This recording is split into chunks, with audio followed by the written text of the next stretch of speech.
ಅರ್ಥಪೂರ್ಣ ಕಾರ್ಯಕ್ರಮ. ನಾವೆಲ್ಲರೂ ಸೇರ್ತೀವಿ, ಮನಸ್ಸು ಕಟ್ಟುವ, ಪ್ರೀತಿ ಹಂಚುವ ಕಾರ್ಯಕ್ರಮ ಈ ವೇದಿಕೆ ಅಂತೇಳಿ ನಮಗೂ ನಿಮಗೂ ಎಲ್ಲರಿಗೂ ಕೂಡ ಗೊತ್ತಾಗಿದೆ.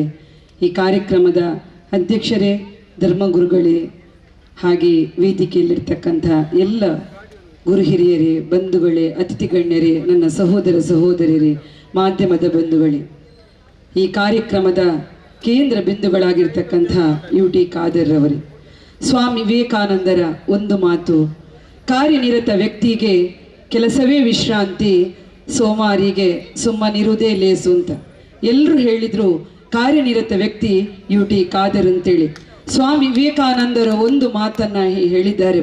ಭೂಮಿಗೆ ಒಬ್ಬ ಕಾರ್ಯನಿರತ ವ್ಯಕ್ತಿ ಯಾವಾಗಲೂ ಕೂಡ ಅವನ ಜೀವನದಲ್ಲಿ ಕೆಲಸವನ್ನೇ ವಿಶ್ರಾಂತಿ ಅಂತ ತಗೊಳ್ತಾನೆ.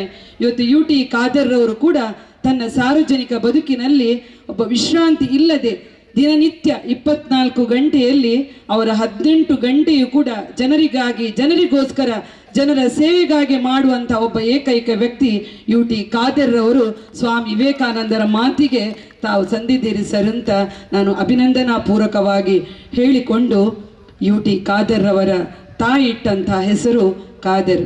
ತಾಯಿಯ ಹೊಟ್ಟೆಯಿಂದ ಬರುವಾಗ ಉಸಿರಿರುತ್ತದೆ, ಹೆಸರಿರುವುದಿಲ್ಲ. ಈ ಭೂಮಿಯನ್ನ ಬಿಟ್ಟು ಹೋಗುವಾಗ ಉಸಿರಿರುವುದಿಲ್ಲ, ಹೆಸರಿರುತ್ತದೆ. ನಾವು ಮಾಡುವಂತಹ ಸೇವೆಯಲ್ಲಿ, UT ಖಾದರ್ ಮಾಡಿದಂತಹ ಸೇವೆಯಲ್ಲಿ ಅವರಿಗೆ ತಾಯಿ ಇಟ್ಟಂತಹ ಅವರ ಹೆಸರು, ಅವರು ಮಾಡುವಂತಹ ಸಾರ್ವಜನಿಕ ಬದುಕಿನ ಪ್ರತಿಯೊಂದು ಕ್ಷಣದ ಕೂಡ ಈ ದೇವರು ಕೊಟ್ಟಂತಹ ಅವಕಾಶಗಳಲ್ಲಿ ನಾವು ಮಾಡುವಂತಹ ಸೇವೆಗಳು ಖಂಡಿತವಾಗಿ ಕೂಡ ಈ ಭೂಮಿಯಲ್ಲಿ ಶಾಶ್ವತವಾಗಿ ಉಳಿಯುತ್ತದೆ ಎನ್ನುವಂಥ ನೆಲೆಯಲ್ಲಿ ನಾವೆಲ್ಲರೂ ಕೂಡ ಈ 4 ದಿನದ ಈ ಜೀವನದ ಆಟದಲ್ಲಿ ನಮಗೆ ಸಿಕ್ಕಿದಂಥ ಅವಕಾಶಗಳಲ್ಲಿ ಉತ್ತಮ ಕೆಲಸ ಕಾರ್ಯಗಳನ್ನು ಮಾಡಬೇಕು ಅಂತೇಳಿ ಇವತ್ತು ಮಾದರಿ ವ್ಯಕ್ತಿಯಾಗಿ ಸಮಾಜಕ್ಕೆ ತೋರಿಸುವಂತಹ ಒಬ್ಬರು ವ್ಯಕ್ತಿ ಇದ್ದರೆ ಅದು UT ಖಾದರ್ ಅಂತೇಳಿ ನಾನೊಬ್ಬಳು ಸಹೋದರಿಯಾಗಿ ಅವರಿಗೆ ಅಭಿನಂದಿಸ್ತಾ ಇದ್ದೇನೆ. ಇವತ್ತು ಸಮಾಜದ ಕಣ್ಣು ನೀವು ನೋಡ್ತಾ ಇದ್ದೀರಿ. ಮೂರೇ ಮಾತು, ಸಮಾಜದ ಕಣ್ಣು ಯಾರಲ್ಲಿ ಇರ್ತದೆ ಅಂತ ಹೇಳಿದ್ರೆ, ಒಬ್ಬ ಸಾರ್ವಜನಿಕ ಬದುಕಿನಲ್ಲಿ ಇರುವಾಗ ಎಲ್ಲರಿಗೂ ಕೂಡ ಅವರ ಕಣ್ಣು ಇರುವುದು ಒಬ್ಬ ಸಾರ್ವಜನಿಕ ಬದುಕಿನ ಈ ರಾಜಕೀಯ ಜೀವನದ ವ್ಯಕ್ತಿಗಳ ಮೇಲೆ. ಆದರೆ ಇವತ್ತು ಒಬ್ಬ ರಾಜಕೀಯ ವ್ಯಕ್ತಿಗೆ ಕಷ್ಟದ ದಿನಗಳು ಅಂತ ಹೇಳಿದ್ರೆ ಅವನ ಚುನಾವಣೆಯ ಸಂದರ್ಭ. ಅವನ ಚುನಾವಣೆಯ ಸಂದರ್ಭದಲ್ಲಿ ಅವರಿಗೆ ಬರ್ತಕ್ಕಂತಹ ಮಾತುಗಳು, ವ್ಯತಿರಿಕ್ತ ಒಂದು ಶಕ್ತಿಗಳು ಬಹಳಷ್ಟು ಮಾತುಗಳನ್ನು ಆಡ್ತಾರೆ. ಆದರೆ ಇವತ್ತು ನೀವೆಲ್ಲರೂ ಕೂಡ ನೋಡಿರಬಹುದು, UT ಖಾದರ್ ಅವರು ನೀವು ಗಮನಿಸಿರಬಹುದು, ಅವರ ಚುನಾವಣೆಯ ಸಂದರ್ಭದಲ್ಲಿ ಯಾವುದೇ ಅವರಿಗೆ ಭಾವನಾತ್ಮಕವಾದಂತಹ ಯಾವುದೇ ಮಾತುಗಳು ಬಂದಾಗ ಕೂಡ, ಅವರ ಮನಸ್ಸಿಗೆ ಗಾಯವಾಗುವಂತಹ ಮಾತುಗಳು ಬಂದಾಗ ಕೂಡ ಅವರು ಹೇಳುವುದು ಎಲ್ಲರಿಗೂ ಕೂಡ ಒಳ್ಳೆಯದಾಗಲಿ, ನನಗೆ ಬುದ್ಧಿ ಮಾತಿಗೆ ಆ ಮಾತುಗಳನ್ನು ಹೇಳಿದ್ದಾರೆ ಎನ್ನುವಂತಹ ನುಡಿ ಇವತ್ತು UT ಖಾದರನ್ನ ಇಷ್ಟು ಮೇಲೆತ್ತರಕ್ಕೆ ಕೊಂಡೋಗಿದೆ ಎನ್ನುವುದನ್ನು ಕೂಡ ನಾನು ಈ ಸಂದರ್ಭದಲ್ಲಿ ಹೇಳಲಿಕ್ಕೆ ಬಯಸ್ತಾ ಇದ್ದೇನೆ. ಸರ್, ತಾವು ಇವತ್ತು ಈ ರಾಜ್ಯ ಕಂಡ 6 ಕೋಟಿ ಜನರ ಮಧ್ಯೆ ಬಹಳಷ್ಟು ಹೆಸರನ್ನ ಗಳಿಸಿದ್ದೀರಿ. ತಾವು ಆರೋಗ್ಯ ಸಚಿವರಾಗಿರ್ತಕ್ಕಂತಹ ಸಂದರ್ಭದಲ್ಲಿ ಇವತ್ತು ಕೇಂದ್ರದಿಂದ ಕೂಡ ಒಬ್ಬ ನಂಬರ್ 1 ಆರೋಗ್ಯ ಸಚಿವ ಅಂತ ಇವತ್ತು ಹೆಸರು ಬಂದಿದ್ರೆ ಅದು UT ಖಾದರ್ ಅವರಿಗೆ ಅಂತೇಳಿ ನಾನು ಹೇಳಲಿಕ್ಕೆ ಬಯಸ್ತಾ ಇದ್ದೇನೆ. ಇನ್ನೊಂದು ಮಾತು, ಆವಾಗ ಒಬ್ರು ಸರ್ ಹೇಳಿದ್ರು, ಇವತ್ತು ನಾವು ನಮ್ಮ ಬಡವರು ಸೀದಾ ರೇಷನ್ ಅಂಗಡಿಗೆ ಹೋಗ್ತಾರೆ, ರೇಷನ್ ತಗೊಳ್ತಾರೆ, ಇವತ್ತು ನಮಗೆ ಸುಲಲಿತವಾಗಿ ನಮ್ಮ ಕೈಗೆ ಅಕ್ಕಿ ಸಿಗ್ತದೆ ಅಂತೇಳಿ.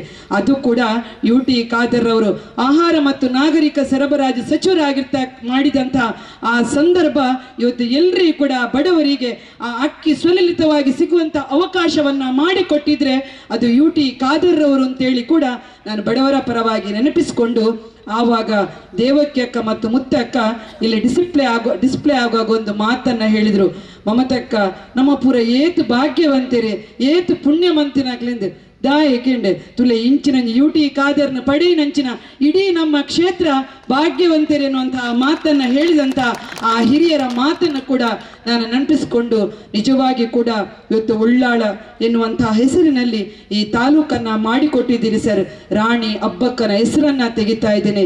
ರಾಣಿ ಅಬ್ಬಕ್ಕ ಕಟ್ಟಿದಂತಹ ಉಳ್ಳಾಲದ ಕೋಟೆಗೆ ಉಳ್ಳಾಲ ತಾಲೂಕು ಎನ್ನುವಂತಹ ಹೆಸರನ್ನ ಕೊಟ್ಟು ಆ ಮಹಾಶಕ್ತಿ, ಆ ದುರ್ಗಾ ಶಕ್ತಿ ಉಳ್ಳಾಲದ ರಾಣಿ ಅಬ್ಬಕ್ಕನ ಹೆಸರನ್ನು ಉಳಿಸಿದಂತಹ ಕೀರ್ತಿ ಕೂಡ ನಿಮಗೆ ಸಲ್ತದೆ ಸರ್ ಅಂತ ನಾನು ಹೇಳಿಕೊಂಡು, ತಮ್ಮ ಒಬ್ಬರು ಮತದಾರಳಾಗಿ, ನಿಮ್ಮ ಸಹೋದರಿಯಾಗಿ, ಎಲ್ಲ ಜನತೆಯ ಪರವಾಗಿ ಇವತ್ತು ಜನಸೇವೆಯನ್ನ ಮಾಡ್ತಾ ಇದ್ದೀರಿ. ಇನ್ನೂ ಕೂಡ ನಿಮಗೆ ದೇವರು ಆಯುಷ್ಯ ಆರೋಗ್ಯ ಎಲ್ಲವನ್ನ ಕೊಡ್ಲಿ ಅಂತೇಳಿ ಶುಭವನ್ನ ಹಾರೈಸಿ, ನಿಮ್ಮ ರಾಜಕೀಯ ಜೀವನ ಇನ್ನೂ ಕೂಡ ಉತ್ತುಂಗಕ್ಕೇರ್ಲಿ ಅಂತೇಳಿ ಶುಭವನ್ನ ಹಾರೈಸಿ ಎಲ್ಲ ಜನತೆಯ ಪರವಾಗಿ ಶುಭವನ್ನ ಬಯಸ್ತೇನೆ ಸರ್. Thank you.